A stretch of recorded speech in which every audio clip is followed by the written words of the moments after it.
2026-27 budget 3,32,205 కోట్లతో AP budget ప్రవేశపెట్టారు.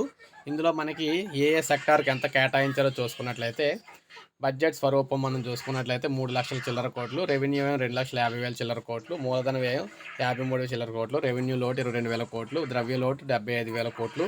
Budget ముఖ్యాంశాలు చూసుకున్నట్లయితే రాజధాని అమరావతి నిర్మాణానికి 6,000 కోట్లు, విద్యుత్ రంగానికి 13,000 దాదాపు 14,000 కోట్లు, రోడ్లు, పోర్ట్లు, ఎయిర్పోర్ట్లకు 13,05,000 కోట్లు, పరిశ్రమలకు 3,200 కోట్లు చిల్లరి, సర్దుబాటు నిధి ఏమో 1,500 కోట్లు, జీ రామ్జీకి 8,000 చిల్లర కోట్లు, గృహ నిర్మాణ రంగానికి 5,000 చిల్లర కోట్లు, ఎన్టీఆర్ వైద్య సేవకు 4,000 కోట్లు, జల్ జీవన్ మిషన్కు 4,000 కోట్లు, స్వచ్ఛ భారత్ మిషన్కు 1,000 కోట్లు, విశాఖ ఆర్థిక ప్రాంతానికి 2,28,000 కోట్లు. ఆ ఆర్థిక ప్రాంతం పరిధిలోకి 10 జిల్లాలు అయితే వస్తున్నాయి.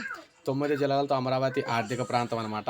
రాయలసీమ గ్లోబల్ హార్టికల్చర్ హబ్కు 30,000 కోట్లు, ప్రతి జిల్లాకు ప్రత్యేక సైబర్ క్రైమ్ పోలీస్ స్టేషను, పాఠశాల విద్యాశాఖ 32,000 కోట్లు, పంచాయతీరాజ్ 22,000 కోట్లు, దాదాపు 23,000 కోట్లు, వ్యవసాయం అనుబంధ రంగాలకు 13,500 కోట్లు, అన్నదాత సుఖీభావకు 6,600 కోట్లు, పోలవరంకు 6,000 కోట్లు, హోంశాఖకు 9,000 కోట్లు, మున్సిపల్ శాఖకు 14,500 కోట్లు, జలవనరుల శాఖకు 18,000 చిల్లర కోట్లు, హాస్టళ్ళు గురుకులాలకు 300 కోట్లు, విద్యార్థులకు ఉపకార వేతనాలకు 3,800 కోట్లు, మధ్యాహ్న భోజన పథకంకు 2,161 కోట్లు, ఎన్టీఆర్ భరోసా పెన్షన్లకు దాదాపు 28,000 కోట్లు అనమాట. సో ఈ విధంగా బడ్జెట్ స్వరూపం అయితే మొత్తంగా ఈ విధంగా అయితే ఉంది ఏపీలోని.